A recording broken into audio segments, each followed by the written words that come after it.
Hello everyone, it's Mr. D here going over chapter 15 problems number 2 and number 3.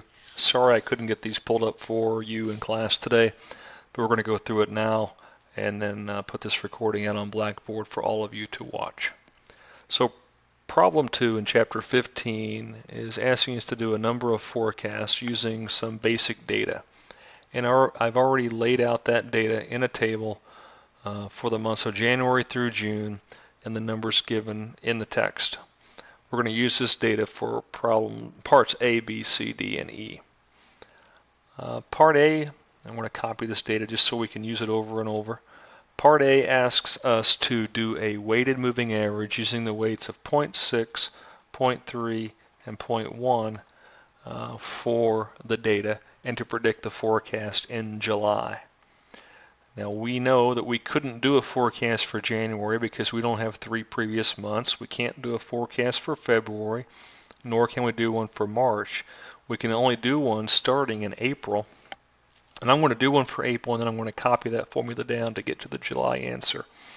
But we know our weighted average is going to be the most previous month times the highest weight. In this case, that's the assumption we're going to make. The next previous month times the next weight, and finally the furthest month times this weight. And I typed that weight wrong. It's supposed to be 0.1. So since our weights add up to 1, we don't have to divide by anything, but the weighted average using those weights for April, given January, February, and March demand, would say that we have a forecast in April of 13.5. Now we can copy that data down, but if we do it without fixing our cells, we're going to see some crazy stuff happen to the data. And it's because our references for the weights weren't fixed in place. So let me go in and do this for our data using the F4 key and freezing those cells for our weights in G15, G16, and G17. And then we can copy this down and get a forecast for any month we want through July. And in this case, the forecast for July is 15 using a weighted moving average. Part B asks us to do a simple 3-month moving average to find July. So let me copy this data again, and we'll reuse it and do a simple 3-month moving average. And let's take out the forecast we just did. And it wants us to do a simple 3-month moving average. Again, we can't do that for January because we don't have 3 months of data. We have to go all the way down here to April before we have 3 months of data that we can use for a moving average. And we know from the discussion in class, all we do is add up the 3 preceding months, divide by 3, that's how we come up with an average, and there's our calculation. And because we don't want to freeze anything, we can copy these down, and if you look at July, just to check your formula, it's the sum of June, May, and April divided by 3. Excel also offers a formula called average, which does some of the work for you. And in this case, we can copy that down, and it should come up with the same answer because we're doing the same calculation. For problem B, the answer July is 14.3. Moving on to part C, it asks us to do simple exponential smoothing with a smoothing constant of 0.2 and a June forecast of 13, and it wants us to make a forecast presumption for July. So I want to copy my data one more time here, and I'll paste it, delete what we just came up with, and it told me my forecast in June was 13. Somehow, some way, we came up with a forecast of 13 for June. And we have a smoothing constant of 0.2, so I'll put that over here, and I'm going to let Excel do the work. We know that our formula is our previous month's forecast plus our smoothing constant of 0.2 times the difference between our actual demand and our forecasted demand in the previous month. Now before I hit enter, The question would be, do you predict the forecast is going to be higher or lower than 13? And since our demand in June was higher than our forecast, we're going to take a percentage of that increase and apply it to July. So we should expect the number to be higher, and in fact it's going to be 20% higher than the difference. 15 minus 3 is 2, 20% of that is 0.4. We should see that our forecast increased by 0.4.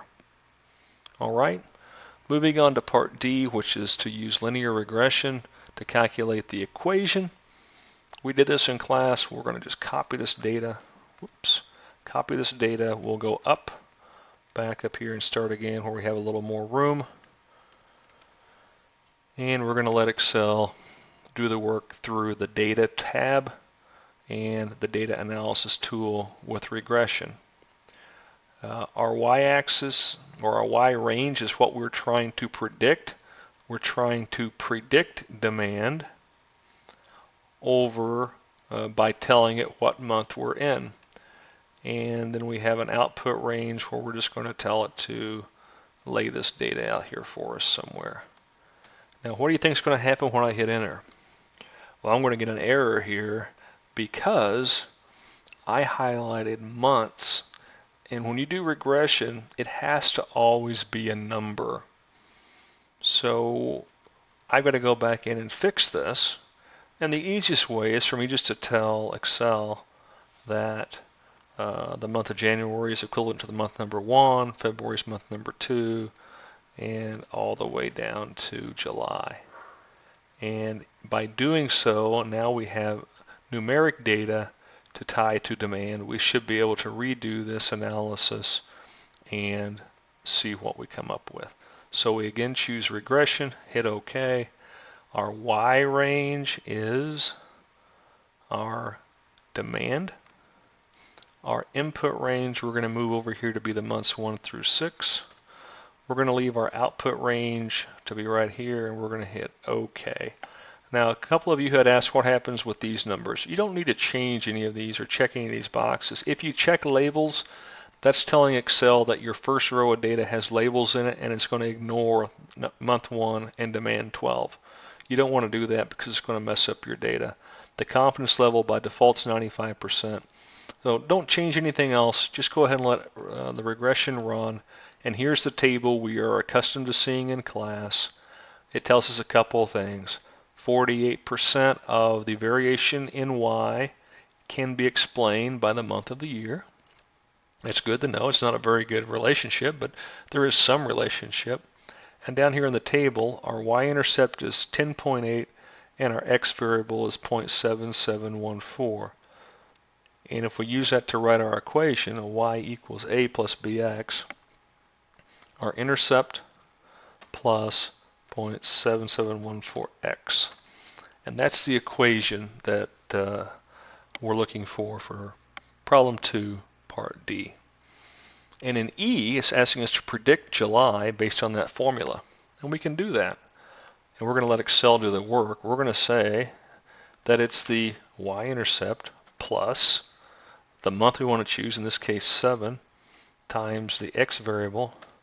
And there you go. Based on regression, the answer is 16.2. All right, that's it for problem 2. Let's move on to problem 3.